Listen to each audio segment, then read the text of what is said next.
The 33 sermons on Nibbana were delivered by the Venerable Bhikkhu Katukurunde Nanananda in Sinhala at Mitrigala Nisaranavanaya Forest Hermitage. They were translated into English by the same Venerable monk, presently residing at Potkulkala Forest Hermitage in Kandagedara Devalagam. Namo tassa bhagavato arahato samma sambuddhassa. Namo tassa bhagavato arahato samma sambuddhassa. Namo tassa bhagavato arahato samma sambuddhassa. Etang santang etang panitang yadidang sabba sankhara samatho Sabbopatipati nissaggo tannakkhyo virago nirodho nibbana. This is peaceful, this is excellent, namely the stilling of all preparations, the relinquishment of all assets, the destruction of craving, detachment, cessation, extinction. With the permission of the most venerable great preceptor and the assembly of the venerable meditative monks, this is the 17th sermon in the series of sermons on Nibbana. In our last sermon, we tried to analyze some discourses that give us a clue to understand what sort of an experience an Arahant has in his realization of the cessation of existence in the Arahata Phala Samadhi. We happen to mention that the Arahant sees the cessation of existence with a deeply penetrative vision of the void that may be compared to a gaze that knows no horizon. We also dropped the hint that the non-manifestative consciousness, endless and lustrous on all sides, we had spoken of in an earlier sermon, is an explicit reference to this same experience.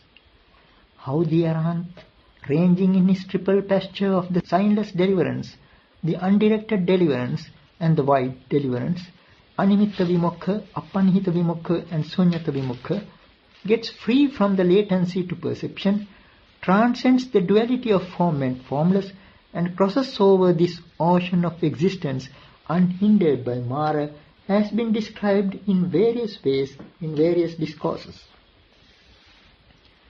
Let us now take up for discussion in this connection 3 significant verses that are found in the Itivuttaka. Yecha rupupaga satta yecha arupatthaino nirodhang appajananta agantaro punabhavam.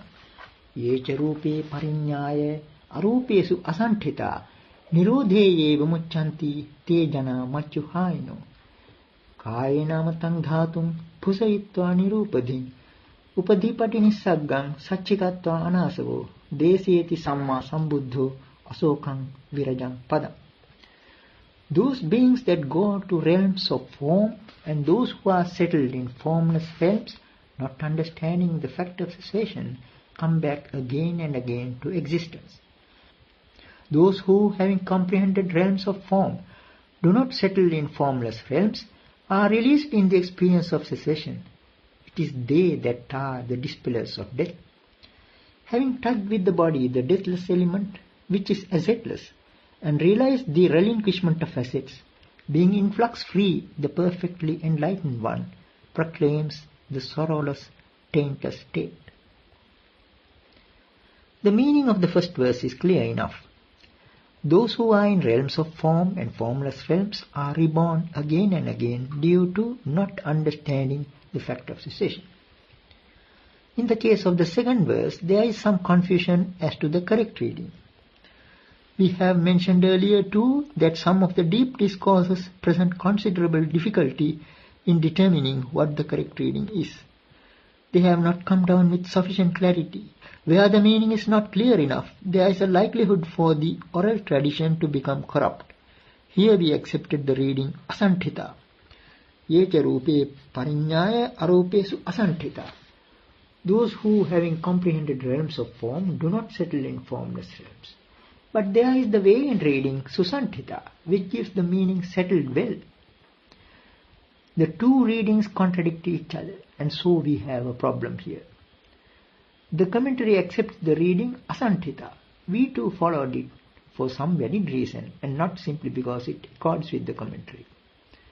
However, in several modern editions of the text, the reading Asantita has been replaced by Susantita, probably because it seems to make sense prima facie. But as we pointed out in this series of sermons, there is the question of the dichotomy between the form and the formless. The formless or arupa is like the shadow of form, rupa.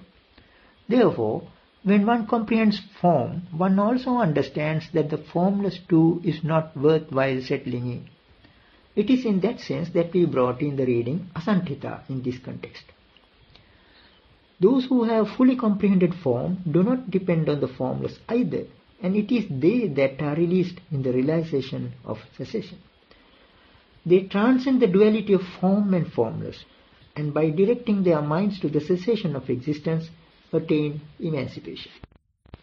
In the last verse, it is said that the Buddha realized the relinquishment of assets known as nirupadhi, the assetless. It also says that he touched the deathless element with the body. In a previous sermon, we happened to quote a verse from the Udana, which had the conclusive lines, Pusanti phassa upadhim paticca, nirupadhim kena puseyung phassa. Touches touch one because of assets. How can touches touch him who is assetless? According to this verse, it seems that here there is no touch.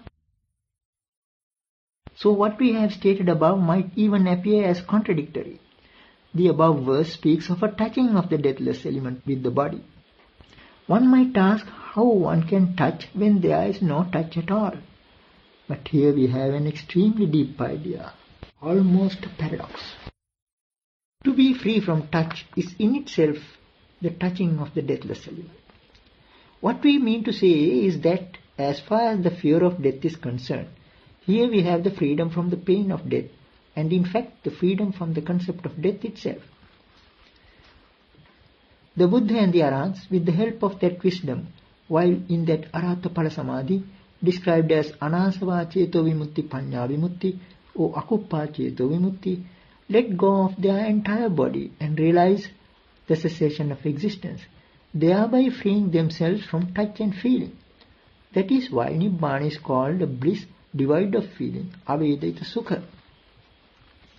This giving up, this letting go, when Mara is coming to grab and seize, is a very subtle affair.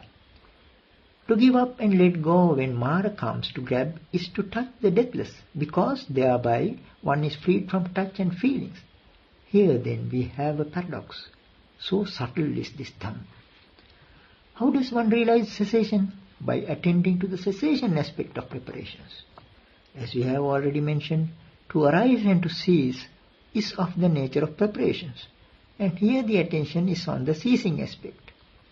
The worldlings in general pay attention to the arising aspect. They can see only that aspect. The Buddhas, on the other hand, have seen the cessation of existence in a subtle way. The culmination of the practice of paying attention to the cessation aspect of preparations is the realization of the cessation of existence. Bhava or existence is the domain of Mara. How does one escape from the grip of Mara? By going beyond this range of vision, that is to say, by attending to the cessation of existence, Bhava Nirodha. All experiences of pleasure and pain are there so long as one is in Bhava. The Arahant wins to the freedom from form and formless, and from pleasure and pain, as it was said in a verse already quoted. Atha rupa arupacha sukha dukkha pamuchyati. And then from form and formless, and from pleasure and pain is he freed. We explained that verse as a reference to Arahata Phala Samadhi. Here too, we are on the same point. The concept of the cessation of existence is indeed very deep. It is so deep that one might wonder whether there is anything worthwhile in Nibbana, if it is equivalent to the cessation of existence. As a matter of fact, we do come across an important discourse among the texts of the Anguttara Nikaya, where Nibbana is explicitly called Bhava Nirodha.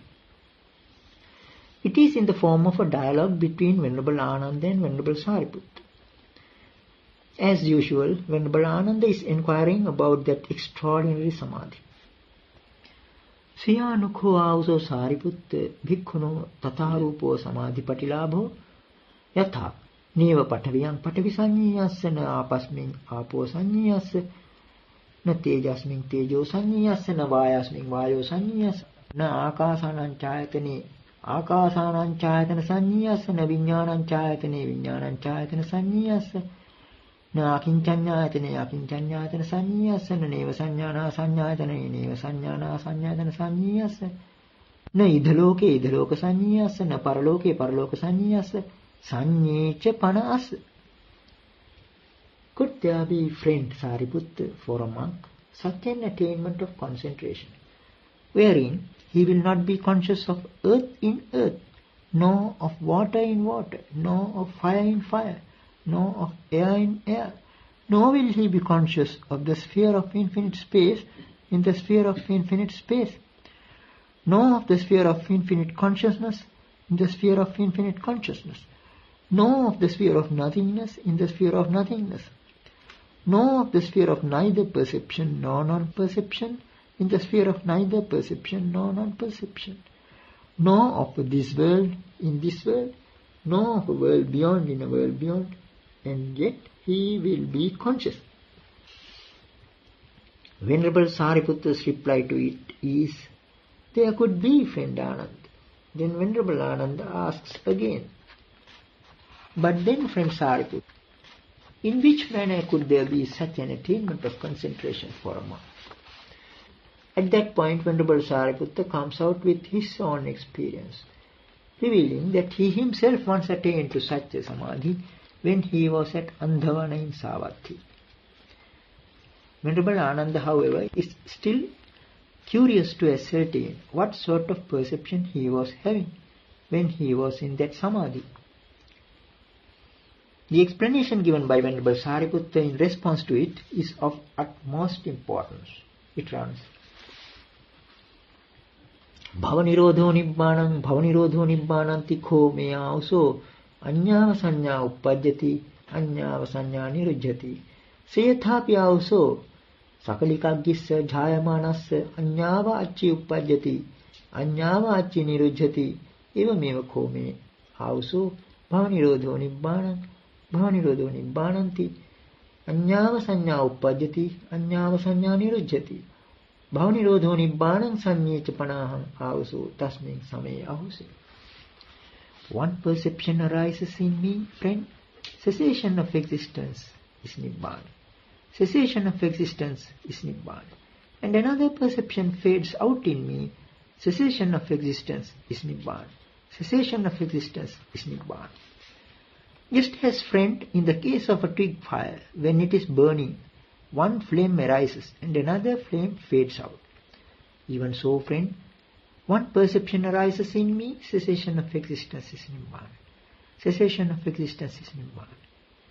And another perception fades out in me, cessation of existence is Nibbana. Cessation of existence is Nibbana. At that time, friend, I was of the perception, cessation of existence is Nibbana. The true significance of the simile of the twig fire is that Venerable Sariputta was attending to the cessation aspect of preparations.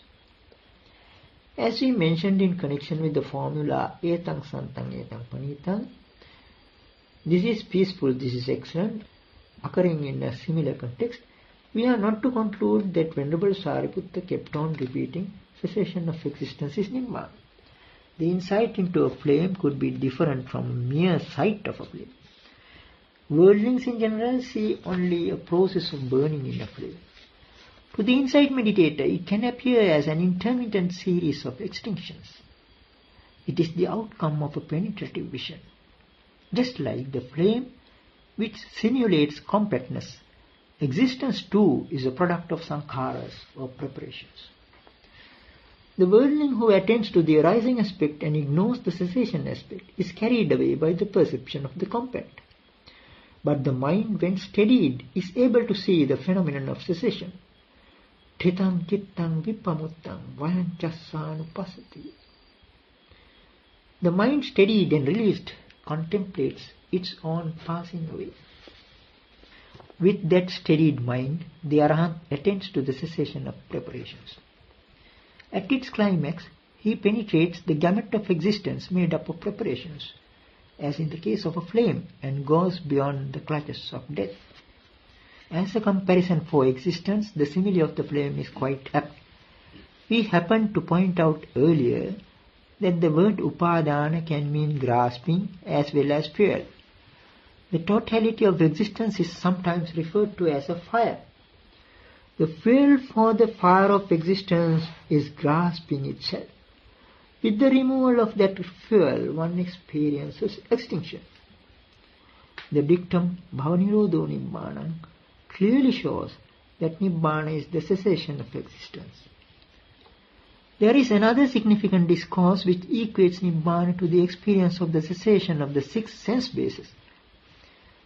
Salayatana Nirodha. The same experience of realization is viewed from a different angle. We have already shown that the cessation of the six sense bases or the six sense spheres is called Nibbana. The discourse we are now going to take up is one in which the Buddha presented the theme as some sort of a riddle for the monks to work out for themselves. Tasmatiya bhikkave se ayatane veditabbe yattha chakkuncha nirujjhati rupa sannyāca virajyati. Se ayatane veditabbe yattha sotancha nirujjhati saddha sannyāca virajyati. Se ayatane veditabbe yattha ghānancha nirujjhati gandha sannyāca virajyati. Se ayatane veditabbe yattha jivhāca nirujjhati rasa sannyāca virajyati. Se ayatane veditabbe yattha kāyoca nirujjhati pottabba sannyāca virajyati. Se ayatane veditabbe yattha manoca nirujjhati dhamma sannyāca virajyati. Se ayatane veditabbe, se ayatane veditabbe. Therefore, monks, that sphere should be known, wherein the eye ceases and perceptions of form fade away. That sphere should be known, wherein the ear ceases and the perceptions of sound fade away. That sphere should be known, wherein the nose ceases and perceptions of smell fade away. That sphere should be known, wherein the tongue ceases and perceptions of taste fade away. That sphere should be known, wherein the body ceases and perceptions of the tangible fade away. That sphere should be known, wherein the mind ceases and perceptions of mind objects fade away. That sphere should be known. That sphere should be known. There is some peculiarity in the very wording of the passage. When it says, for instance, that the eye ceases, chakkuncha nirujjhati, and perceptions of form fade away, rupa sannyāca virajyati. As we once pointed out, the word viraga, usually rendered by detachment, has a nuance equivalent to fading away or decoloration. Here that nuance is clearly evident. When the eye ceases, perceptions of forms fade away. The Buddha is enjoining the monks to understand that sphere, not disclosing what it is, in which the eye ceases and perceptions of form fade away. And likewise, the ear ceases and perceptions of sound fade away. The nose ceases and perceptions of smell fade away. The tongue ceases and perceptions of taste fade away. The body ceases and perceptions of the tangible fade away. And last of all, even the mind ceases and perceptions of mind objects fade away. This last is particularly noteworthy. Without giving any clue to the meaning of this brief exhortation, the Buddha got up and entered the monastery, leaving the monks perplexed. Wondering how they could get it explained, they approached Venerable Nanananda and begged him to comment at length on what the Buddha had preached in brief. With some modest reluctance, Venerable Nanananda complied, urging that his comment be reported to the Buddha for confirmation. His comments, however, amounted to just one sentence. Salayatana nirodham ko auso bhagavata sandhaya bhasita. Friends, it is with reference to the cessation of the six sense spheres that the Exalted One has preached this sermon. When those monks approached the Buddha and placed Venerable Ananda's explanation before him, the Buddha ratified it. Hence it is clear that the term ayatana in the above passage refers not to any one of the 6 sense spheres, but to Nibbana, which is the cessation of all of them. The commentator, Venerable Buddhaghosa too, accepts this position in his commentary to the passage in question. Salayatana nirodhanti salayatana nirodho uchyati nibbana tang sandhaya bhasitanti attho. The cessation of the 6 sense spheres. What is called the cessation of the 6 sense spheres is nibbana. The meaning is that the Buddha's sermon is a reference to it. The passage in question bears testimony to 2 important facts. Firstly, that Nibbana is called the cessation of the 6 sense spheres. Secondly, that this experience is referred to as an ayatana or sphere. The fact that Nibbana is sometimes called ayatana is further corroborated by a certain passage in the Salayatana Vibhanga Sutta, which defines the term Nekkhammasita Domanassa. In that discourse, which deals with some deeper aspects of the Dhamma, the concept of Nekkhammasita Domanassa or unhappiness connected with renunciation is explained as follows. If one contemplates with insight wisdom the sense objects like forms and sounds as impermanent, suffering fraught and transient, and develops a longing for Nibbana, due to that longing or expectation one might feel an unhappiness. It is such an unhappiness which, however, is superior to an unhappiness connected with the household life that is called Nekkhammasita Domanassa, or unhappiness connected with renunciation. How such an unhappiness may arise in a monk is described in that discourse in the following manner. Kudasu namahang tadayatanang upasampajya viharissani yadariya etarahi ayatanang upasampajya viharantiti Anutteresu vimokhesu pihang upatthapayato uppajyati pihapacchaya domanassam. Yang eva rupang domanassam idam mujjati nekkhammasita domanassam. Oh, when shall I attain to and dwell in that sphere to which the noble ones now attain and dwell in? Thus, as he sets up a longing for the incomparable deliverances, there arises an unhappiness due to that longing. It is such an unhappiness that is called unhappiness connected with renunciation. What are called incomparable deliverances are the 3 doorways to Nibbana: the signless, the undirected, and the void. We can therefore conclude that the sphere to which this monk aspires is none other than Nibbana. So here we have a second instance of a reference to Nibbana as a sphere or ayatana. Now let us bring up a third. Atti bhikkhave tadayatanam yattha neva patavi na apo na tejo na vayo na akasanan chayatanam na viññānaṁ chayatanam na akincaññāyatanam na neva saññāna saññāyatanam na ayan loko na paraloko na ubho plandima surya tatrapaham bhikkhave neva agatin vadami na gatin na thitin na chutin na uppattin appatittham appavattam anarammanam evetam esevanto dukkhasati. Incidentally, this happens to be the most controversial passage on Nibbana. Scholars, both ancient and modern, have put forward various interpretations of this much vexed passage. Its riddle-like presentation has posed a challenge to many a philosopher bent on determining what Nibbana is. This brief discourse comes in the Udana as an inspired utterance of the Buddha on the subject of Nibbana, Nibbana Patisamyutta Sutta. To begin with, we shall try to give a somewhat literal translation of the passage. Monks, there is that sphere wherein there is neither earth, nor water, nor fire, nor air, neither the sphere of infinite space, nor the sphere of infinite consciousness, nor the sphere of nothingness, nor the sphere of neither perception, nor non-perception, neither this world, nor the world beyond, nor the sun and the moon. There, monks, I say, is no coming, no going, no staying, no passing away, and no arising. It is not established, it is not continuing, it has no object. This itself is the end of suffering. Instead of getting down to the commentarial interpretation at the very outset, let us try to understand this discourse on the lines of the interpretation we have so far developed.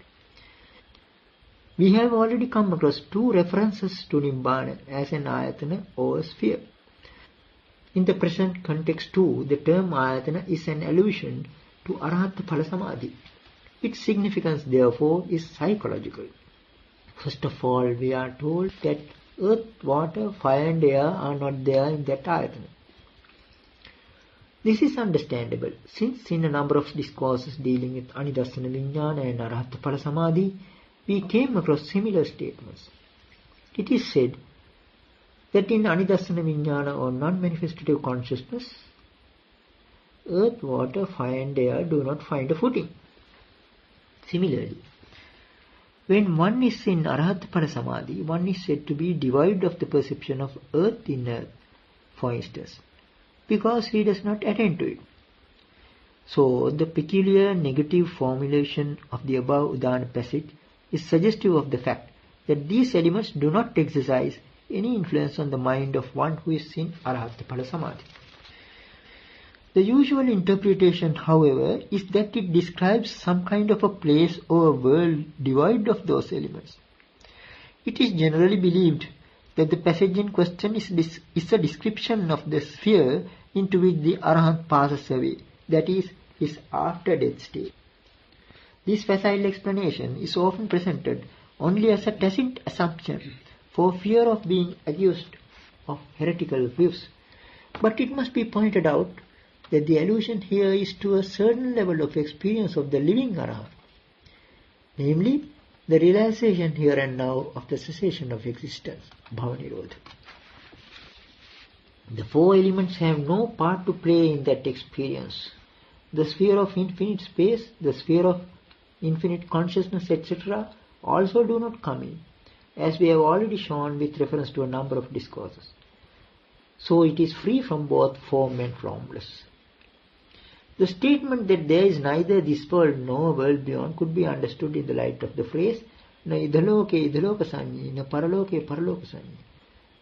Percipient neither of this world in this world, nor of a world beyond in a world beyond, that came up in a passage discussed above. The absence of the moon and the sun, na ubho chandima surya, in this sphere, is taken as the strongest argument in favor of concluding that Nibbana is some kind of a place where there is no moon or sun. But as we have explained in the course of our discussion of the term Anidassana Vijñāna or non-manifestative consciousness, with the cessation of the six sense spheres, due to the all-lustrous nature of the mind, sun and moon lose their luster, though the senses are all intact. Their luster is superseded by the luster of wisdom. They pale away and fade into insignificance before it. It is in this sense that the moon and the sun are said to be not there in that sphere. Why there is no coming, no going, no staying, no passing away and no arising can be understood in the light of what we have observed in earlier sermons on the question of relative concepts. The verbal dichotomy, characteristic of worldly concepts, is reflected in this reference to a coming and a going, etc. The Arahant in Arahata Phala Samadhi is free from the limitations imposed by this verbal dichotomy. The three terms appatitthaṃ, apavattaṃ and anārammanaṃ, not established, not continuing and objectless, are suggestive of the three doorways to deliverance. Appatitthaṃ refers to appanihita vimokha, undirected deliverance, which comes through the extirpation of craving. Apavattaṃ stands for suññata vimokha, the void deliverance, which is the negation of continuity. Anārammanaṃ is clearly enough a reference to animitta vimokha, the signless deliverance. Not to have an object is to be signless. The concluding sentence, this itself is the end of suffering, is therefore a clear indication that the end of suffering is reached here and now. It does not mean that the Arahant gets half of Nibbana here and the other half there. Our line of interpretation leads to such a conclusion. But of course, in case there are shortcomings in it, we could perhaps improve on it by having recourse to the commentarial interpretation. Now as to the commentarial interpretation, this is how the Udana commentary explains the points we have discussed. It paraphrases the term ayatana by karana, observing that it means reason in this context, just as much as forms stand in relation to an object to the eye. So the asankata dhatu, or the unprepared element, is said to be an object to the Arahant's mind, and here it is called ayatana. Then the commentary raises the question, why earth, water, fire and air are not there in that asankata dhatu? The four elements are representative of things prepared, sankhata. There cannot be any mingling or juxtaposition between the sankhata and the asankhata. That is why earth, water, fire and air are not supposed to be there in that ayatana. The question why there are no formless states like the sphere of infinite space, the sphere of infinite consciousness, the sphere of nothingness, the sphere of neither perception nor non-perception, is similarly explained, while asserting that Nibbana is nevertheless formless. Since in Nibbana one has transcended the sensuous sphere, Kamaloka, the concepts of this world and the world beyond are said to be irrelevant. As to why the sun and the moon are not there, the commentary gives the following explanation. In realms of form there is generally darkness, to dispel which there must be a sun and a moon. But Nibbana is not a realm of form, so how could sun and moon come in? Then what about the reference to a coming, a going, a staying, a passing away and an arising? No one comes to Nibbana from anywhere, and no one goes out from it. No one stays in it, or passes away, or reappears in it.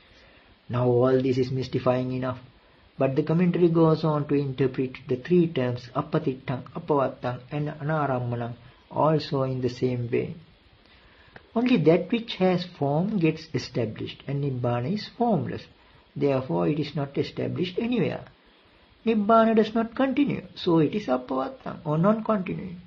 Since Nibbana takes no object, it is objectless, anarammana.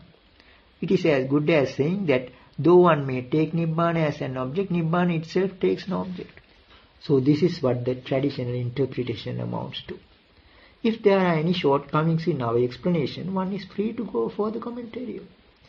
But it is obvious that there is a lot of confusion in this commentarial trend. Insufficient appreciation of the deep concept of the cessation of existence seems to have caused all this confusion. More often than otherwise, commentarial interpretations of Nibbana leaves room for some subtle craving for existence, bhavatanha. It gives a vague idea of a place or a sphere, ayatana, which serves as a surrogate destination for the arahants after their demise. Though not always explicitly asserted, it is at least tacitly suggested. The description given above is ample proof of this trend. It conjures up a place where there is no sun and no moon, a place that is not a place. Such confounding trends have crept in, probably due to the very depth of this Dhamma. Deep indeed is this Dhamma, and hard to comprehend, as the Buddha once confided in Venerable Sariputta with a trace of tiredness. Sankittena pikho aham Sariputta dhammang deseyam. Vittarena pikho aham Sariputta dhammang deseyam. Sankitta vittarena pikho aham Sariputta dhammang deseyam. Anya taro cha dullabha.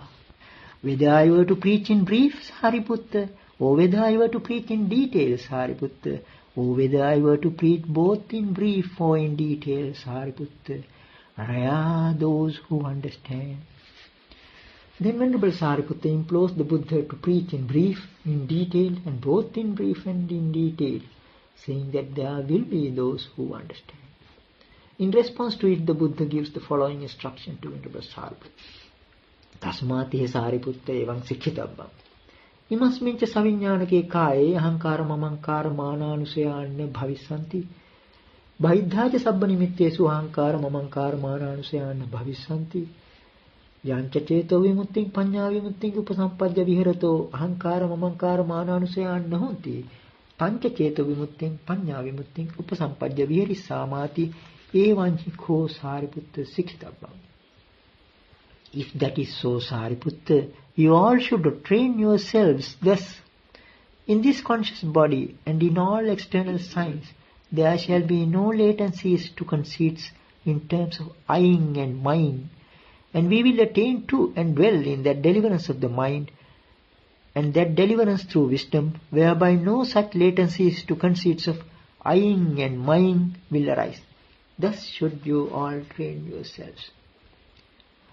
The Buddha goes on to declare the final outcome of their training. Ayam uccati sariputta bhikkhu accechitanham vavattahi sanyojanam samma mana abhisamya antamakasi dukkhasa. Such a monk Sariputta is called one who has cut off craving, turned back the fetters, and by rightly understanding conceit for what it is, has made an end of suffering. We find the Buddha summing up this exhortation by quoting 2 verses from a sutta in the Parayana Vagga of the Sutta Nipata, which he himself had preached to Brahmin youth Udaya. We may mention in passing that among canonical texts, the Sutta Nipata was held in high esteem, so much so that in a number of discourses the Buddha is seen quoting from it, particularly from the 2 sections, Atthaka Vagga and Parayana Vagga. Now the 2 verses he quotes in this instance from the Parayana Vagga are as follows.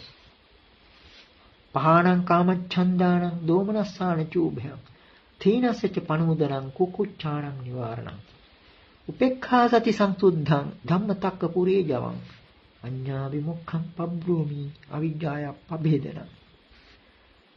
The abandonment of both sensuous perceptions and unpleasant mental states, the dispelling of torpidity and the warding off of remorse, the purity born of equanimity and mindfulness, with thoughts of Dhamma forging ahead and blasting ignorance, this I call the deliverance through full understanding.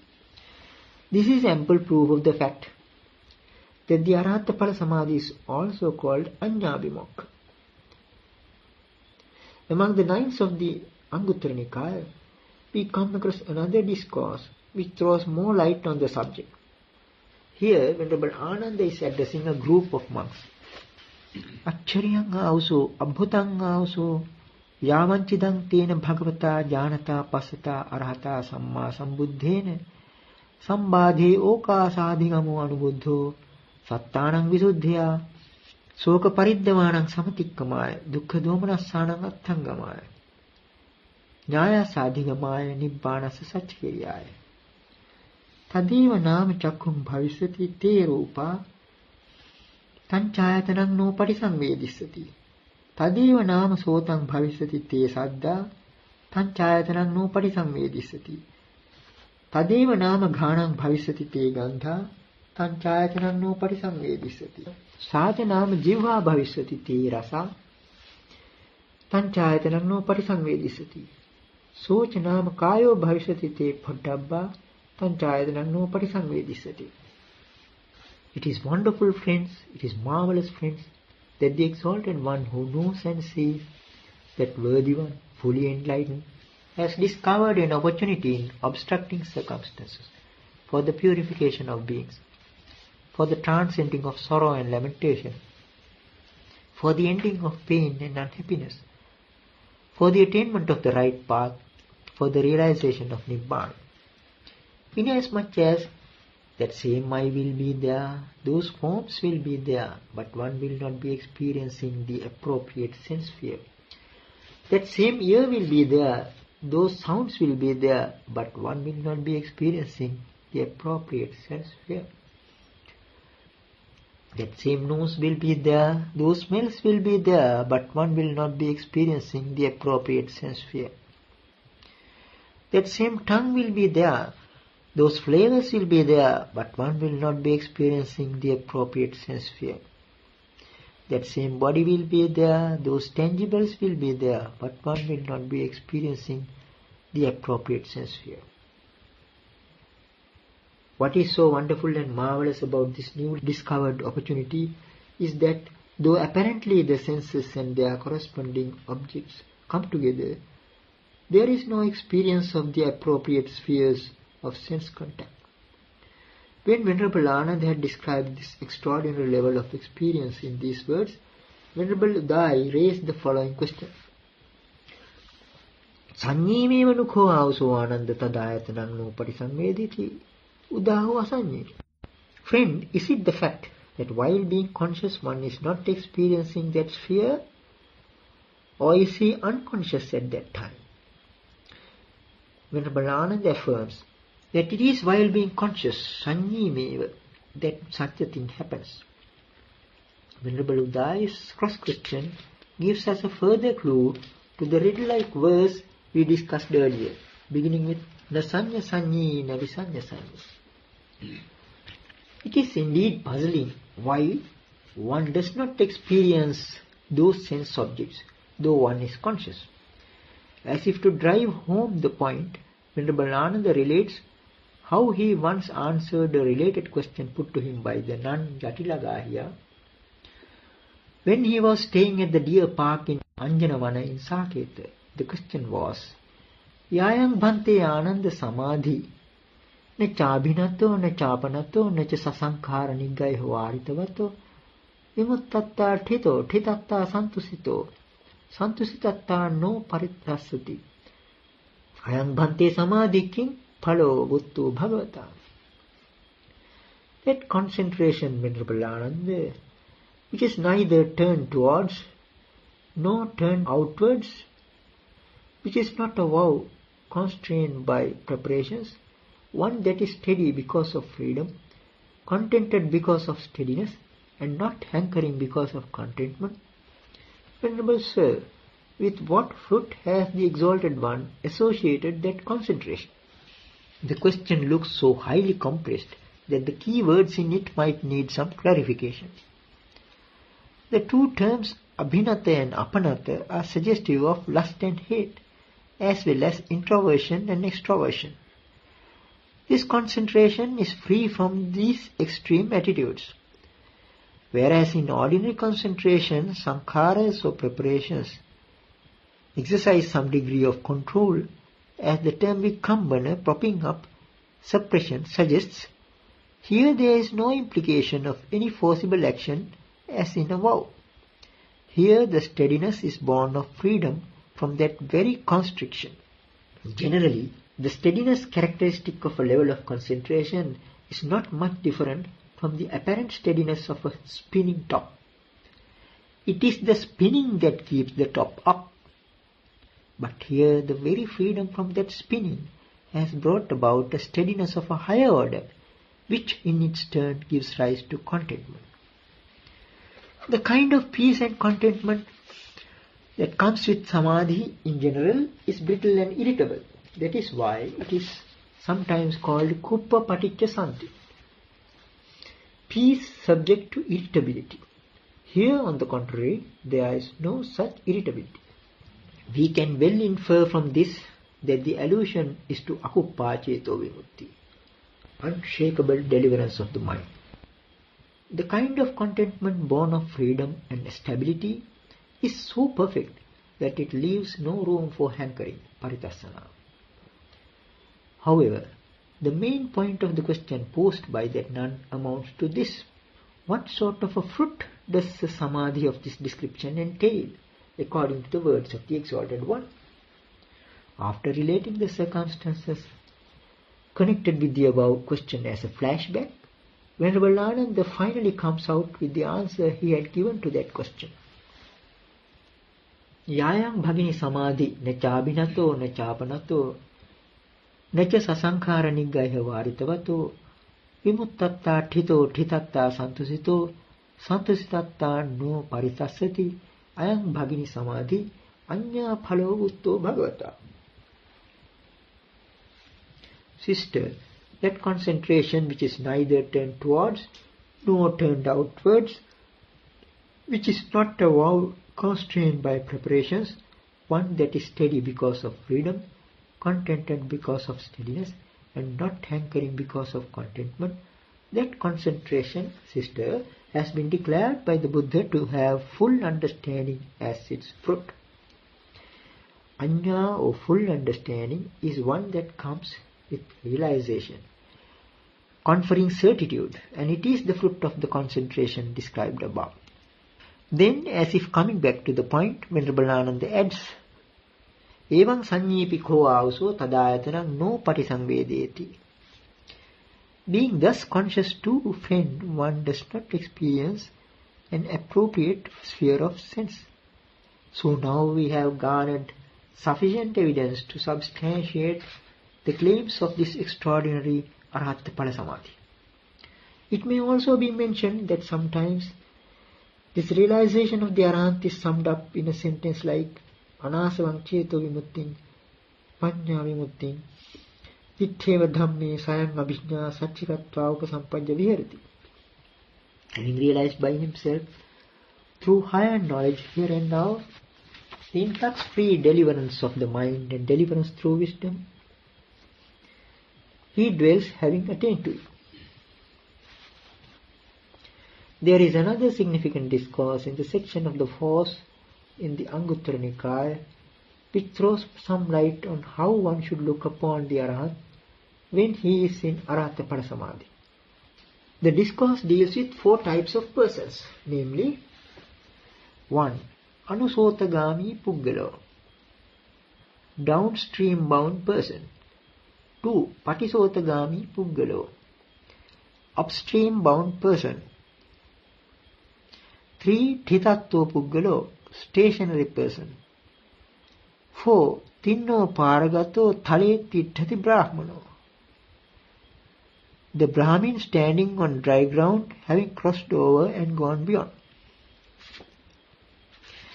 The first type of person indulges in sense pleasures and commits evil deeds and is thus bound downstream in samsara.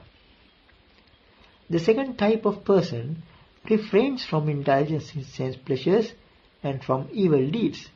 His upstream struggle is well expressed in the following sentence.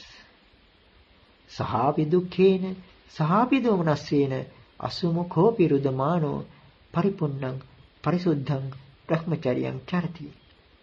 Even with pain, even with displeasure, with tearful face and crying, he leads the holy life in its fullness and perfection. The third type, the stationary, is the non-returner, who, after death, goes to the Brahma world and puts an end to suffering there without coming back to this world. It is the fourth type of person who is said to have crossed over and gone to the farther shore, Tinno Paragato, and stands there, Thale Tittati. The word Brahmin is used here as an epithet of an Arahant. This riddle-like reference to an Arahant is explained there with the help of the more thematic description Āsavanam khaya anasavam ceto vimuttiṁ paññā vimuttiṁ itteva dhamme sayaṁ abhiññā saccikattva upasampajja viharati. With the extinction of influxes, he attains to and abides in the influx-free deliverance of the mind and deliverance through wisdom. This brings us to an extremely deep point in our discussion on Nibbana. If the Arahant in Arahata Phala Samadhi is supposed to be standing on the farther shore, having gone beyond, what is the position with him when he is taking his meals or preaching in his everyday life? Does he now and then come back to this side? Whether the Arahant, having gone to the farther shore, comes back at all is a matter of dispute. The fact that it involves some deeper issues is revealed by some discourses touching on this question. The last verse of the Paramattaka Sutta of the Sutta Nipata, for instance, makes the following observation. Na kappayanti na purekharanti dhamma pitesang na patichitase na brahmano silavate na neyo parangato na pachetitari. They, the Arahants, do not formulate or put forward views. They do not subscribe to any views. The true Brahmin is not liable to be led astray by ceremonial rites and ascetic vows. The such-like one who has gone to the farther shore comes not back. It is the last line that concerns us here. For the Arahant, it uses the term tadi. a highly significant term which we came across earlier too. The rather literal rendering, such like, stands for steadfastness, for the unwavering firmness to stand one's ground. So the implication is that the Arhat, once gone beyond, does not come back. The steadfastness associated with the epithet Tadi is reinforced in one Dhammapada verse by bringing in the simile of the firm post at the city gate. In the Kelopamo Tadi Subbato, who is steadfast and well conducted like the pillar at the city gate. The verse in question then points to the conclusion that the steadfast one, the Arahant, who has attained supramundane freedom, does not come back.